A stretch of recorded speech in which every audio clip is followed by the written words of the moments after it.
దేశంలోని అన్ని రకాల వస్తువులపైన వాణిజ్య వ్యాపార నిత్యావసర వస్తువులపైనటువంటి జీఎస్టీని పూర్తిగా తగ్గిస్తూ మరి కేంద్రంలోని నరేంద్ర మోడీ గారి ప్రభుత్వం తీసుకున్న నిర్ణయాన్ని ఈరోజు దేశ ప్రజలంతా స్వాగతిస్తూ ఉన్నారు. ముఖ్యంగా 60 ఏళ్లు పరిపాలించినటువంటి కాంగ్రెస్ పార్టీ రకరకాల పన్నుల పేరుతోటి మరి ప్రజల్ని వేధించింది. ఈరోజు నరేంద్ర మోడీ గారి నాయకత్వంలోని ప్రభుత్వం దేశంలో అధికారంలోకి వచ్చిన తర్వాత గతంలో జీఎస్టీ పేరుతోటి ఒకే రకమైన పన్నును తీసుకొచ్చి మరి దేశ ప్రజలకు కొంత ఊరటనిచ్చింది. ఈరోజు గతంలో 4 రకాల ఉన్నటువంటి పన్నుల్ని ఈరోజు 2 రకాలుగా తీసుకొస్తూ మరి భారీగా తగ్గింపునిస్తూ ఈరోజు అన్ని రకాల వస్తువులపైన మరి తగ్గింపునిచ్చింది. ఇది దేశ ప్రజలకు ఎంతో ఊరటనిచ్చే అంశం. మరి ఈ సందర్భంగా దేశ ప్రజలంతా కూడా నరేంద్ర మోడీ నాయకత్వాన్ని, నరేంద్ర మోడీ గారి నిర్ణయాలను స్వాగతిస్తూ ఉన్నారు.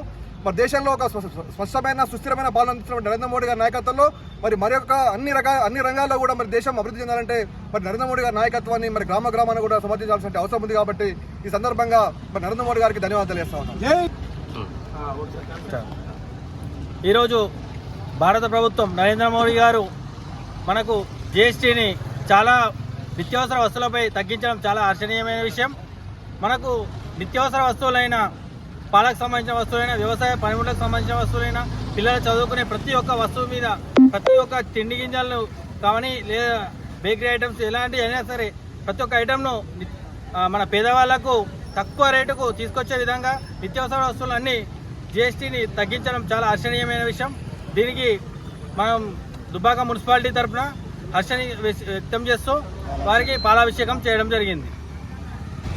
భారత ప్రభుత్వం జీఎస్టీ తగ్గుదల గురించి రాష్ట్ర ప్రభుత్వం, రాష్ట్ర అధ్యక్షులు రామచంద్రరావు గారు, అదేవిధంగా కిసాన్ మోర్చా అధ్యక్షులు కొండపల్లి శ్రీధర్ రెడ్డి గారి ఆదేశాల మేరకు ఈరోజు రైతుల పనిముట్ల విషయంలో కావచ్చు, రైతుల ట్రాక్టర్ల విషయంలో కావచ్చు, రైతుల పరికరాల విషయంలో కావచ్చు జీఎస్టీ 15%, ఇంతకుముందు ఉన్న 20%ను ఇప్పుడు 5%కు చేయడం, అంటే 15% తగ్గించినందుకు నరేంద్ర మోదీ గారికి ఈరోజు పాలాభిషేకం చేయడం జరిగింది.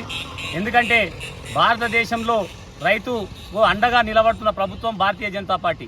కాబట్టి ఈరోజు మా రాష్ట్ర పార్టీ పిలుపు మేరకు నరేంద్ర మోదీ గారికి పాలాభిషేకం చేయడం జరిగింది.